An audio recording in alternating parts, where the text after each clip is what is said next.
Show off. Perfect form, by the way. Well done. Nice. Two enthusiastic thumbs up for me. Let me get a shirt on. 1 sec. All right. Nice. Well done. Well played. I like it. We are hard rock keto anyway, right? Meet Rob Goodwin. He's the founder of the Ketogenic BodyBuilding Facebook group.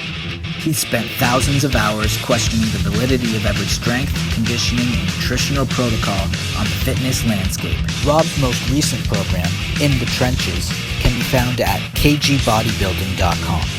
I've signed up and include the workouts in my training, and they kick my ass every time. Kick my ass! I was hoping that we could talk about the fastest growing group in Facebook today. Give us some insight on bodybuilding and while being keto and fat adapted.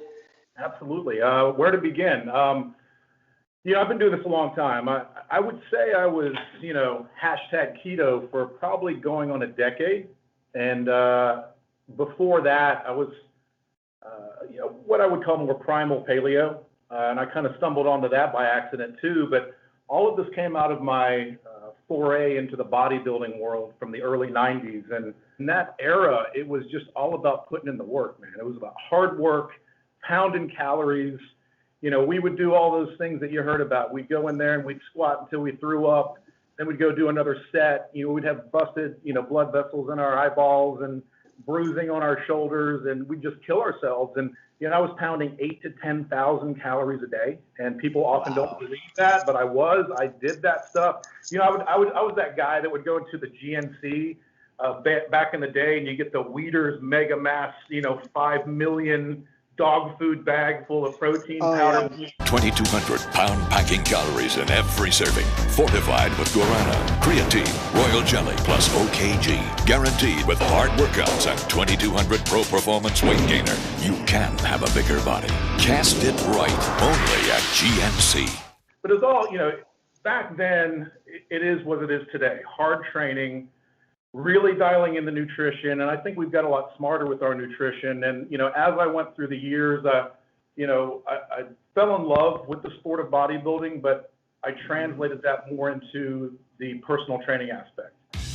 And I'll tell you, when you're in a gym and you're in the trenches and you're living this every single day, 5-6 days a week with dozens and dozens of clients, and you talk about a controlled research study. I mean, you're with these people, you're living it with these people, they're giving you this feedback, so you determine very quickly what works. And I'm not a lab coat dude, I'm not the dude conducting the research. Those guys are the real rock stars. My job is to take that information and translate it through real people, and see what the results and the outcome is based on the individual. And then I sort of report those findings to the next client. We grow that, and it becomes a thing. And as I went through this process over the years, I stumbled onto the primal paleo thing, and that made sense to me immediately because, in the bodybuilding culture, we sort of had a leg up because we knew that carbohydrates were a tool. So it made sense to me when I'm seeing the data about how we can, reduce inflammation, control insulin, and create this better human environment.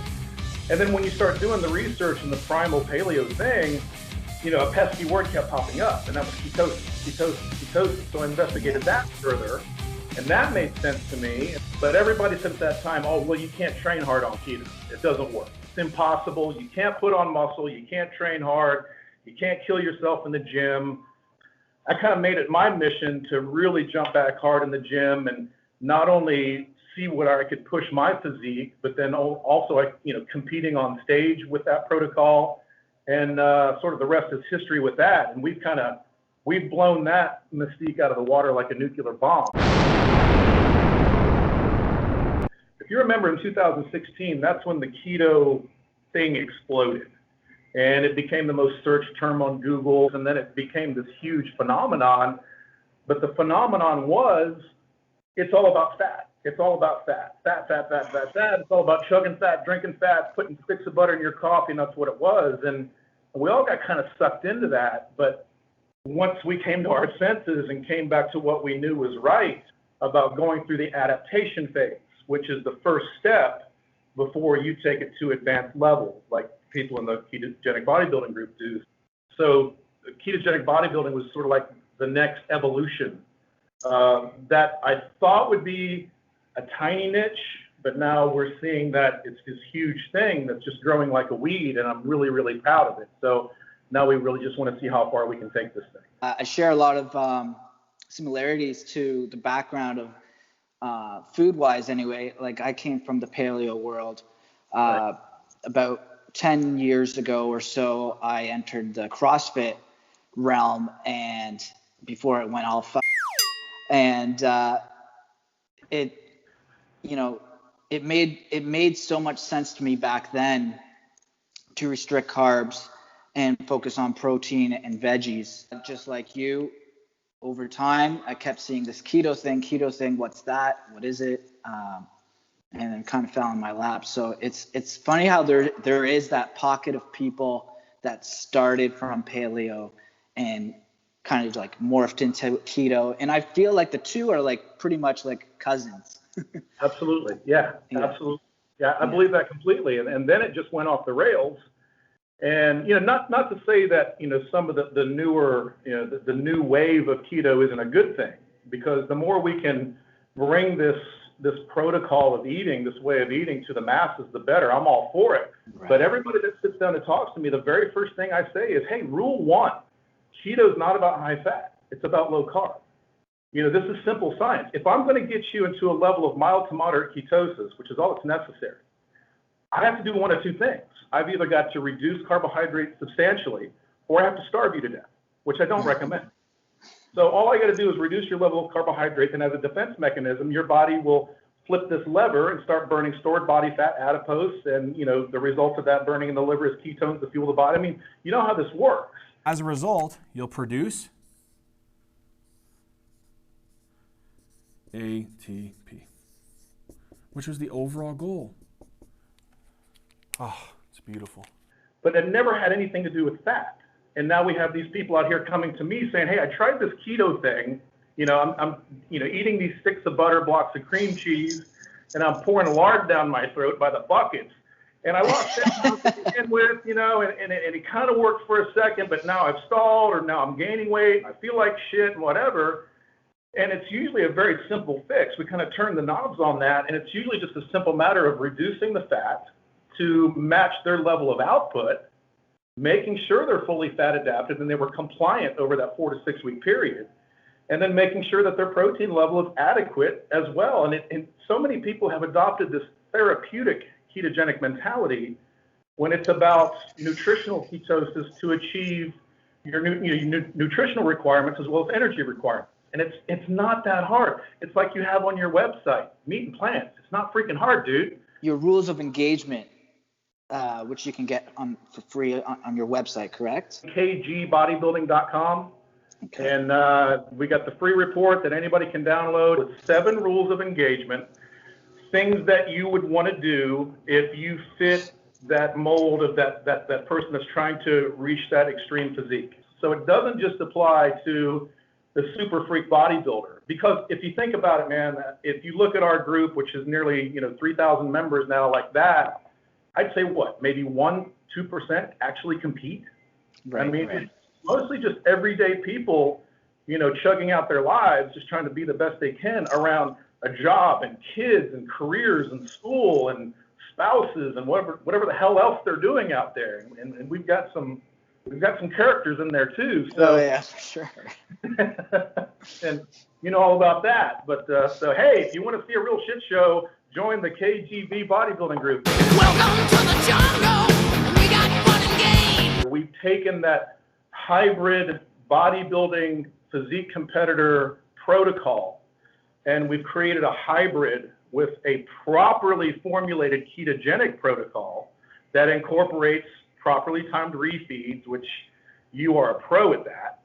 And it's turned into this thing that's just working. And I have been able at 50 years old to produce a physique that I'm more proud of than the physiques I had in my 20s.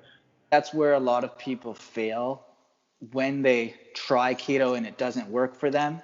Right. You know, during that adaptation phase, there's a lot of downfall, a lot of like spiraling. You lose in strength. You're getting these headaches. You don't know about electrolytes yet, and Right. there's a lot of information that you need to have during that adaptation phase, or else you're just like, okay, no, it's not for me. And so what I really like about your rules of engagement is right off the bat, you talk about the fat adaptation, and you also talk about leptin. Right. And that's something that's never really discussed as much as electrolytes, as the fat adaptation phase. Do you think maybe you could give us some sort of summary of what leptin is? I mean, leptin is complicated.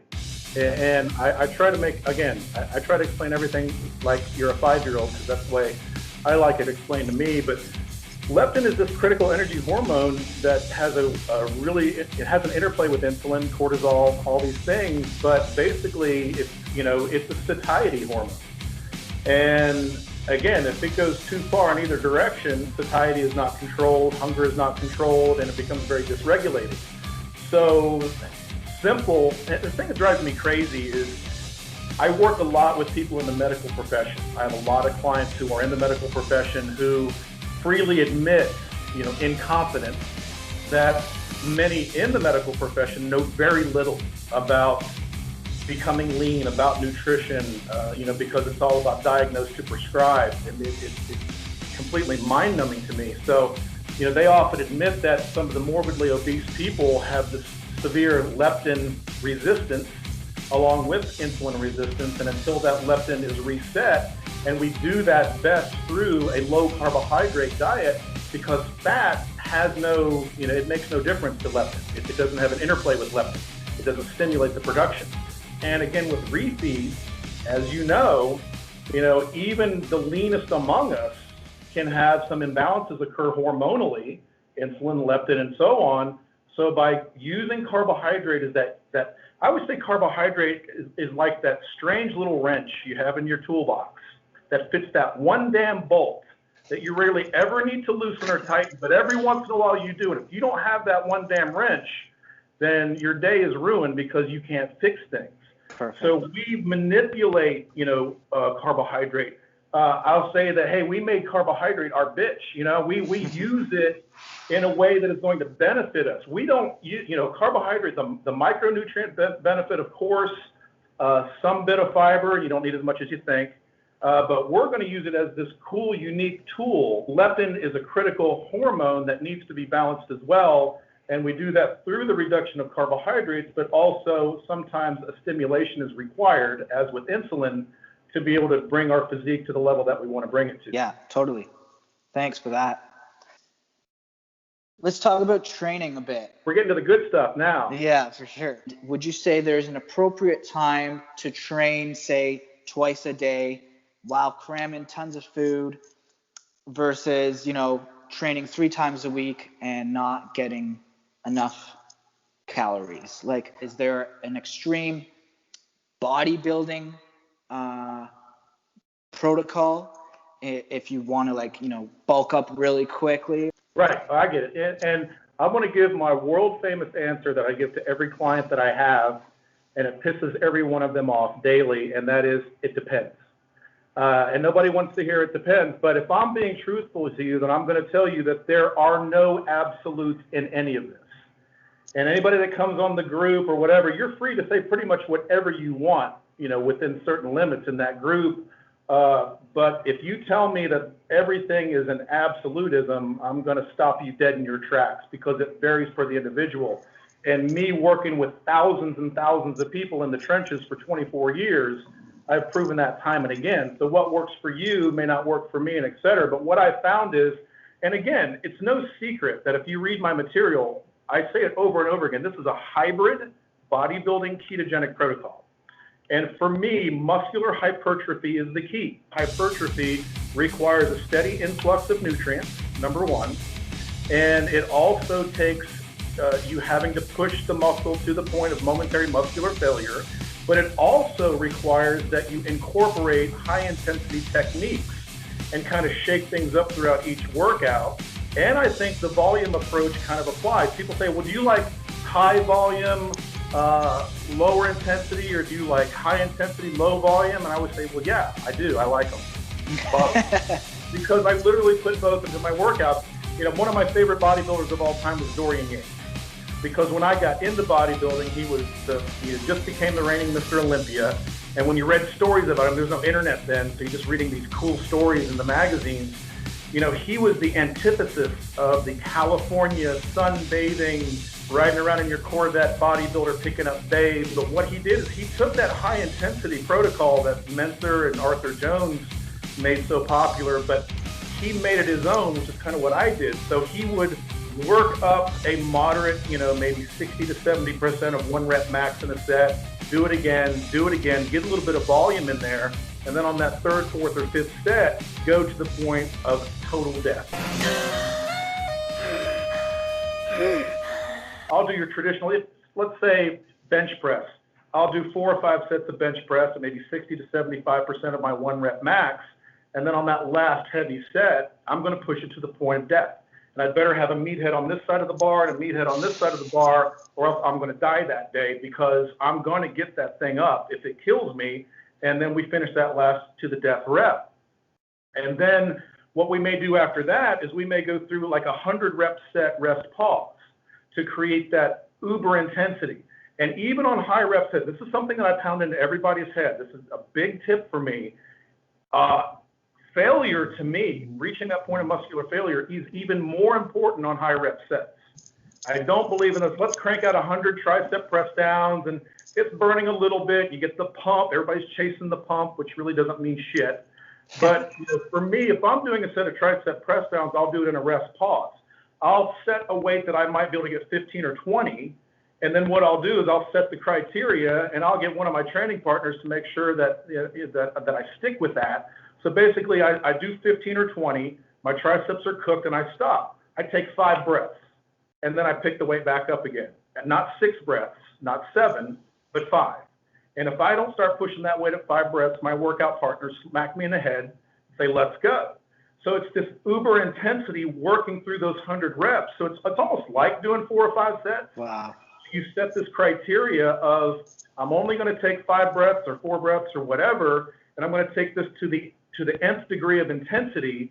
And again, that's going to cause further tissue breakdown to make hypertrophy occur, provided you've created the right stimulus with the proper diet, recovery, and so on. When you're going to the gym and you're in the gym and you're training, you're not growing, you're breaking down and you're putting stress on your body. Then your body has to recover, and to do this you need adequate rest and you need correct nutrition. And of course, supplements can be a great help. The nutrition and the training is and the supplementation, it all goes together. You know, nutrition goes so far into making all this work. I mean, it's the catalyst that makes all this work.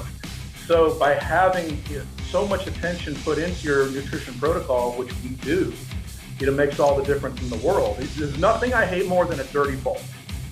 Nothing I hate more. These guys that come to the gym and say, yeah, I want to get big, I want to be, you know, I want to be a monster, you know, and so I tell them within a 30-second conversation the criteria to get that way, and all of a sudden they're changing their tune. Oh, you mean I got to stop drinking, you know, 6-pack of beer every night? I can't have my fast food. I can't have this. You know, I think you should always train from a point of leanness when you're trying to gain. And if you're not there, get there first. I really believe that in my experience. And I think in off season, you should have lightly exposed abdominals. And in season, you should have carved abdominals. Eating shit is bullshit. I think as we develop these things we're doing online, and I have this opportunity through video and through programming, you know, virtually out in this cool internet thing to help people, I think people like you and I are going to be able to make a real impact by creating this hybrid and spreading the word. For sure, man. If we can get like the right message and spread real keto out there, especially in the bodybuilding and fitness world, the more people that we have do that, I think that's what's going to save keto in terms of where it's headed. And that's kind of a good segue of my last question here, if you don't mind. Where do you see keto going?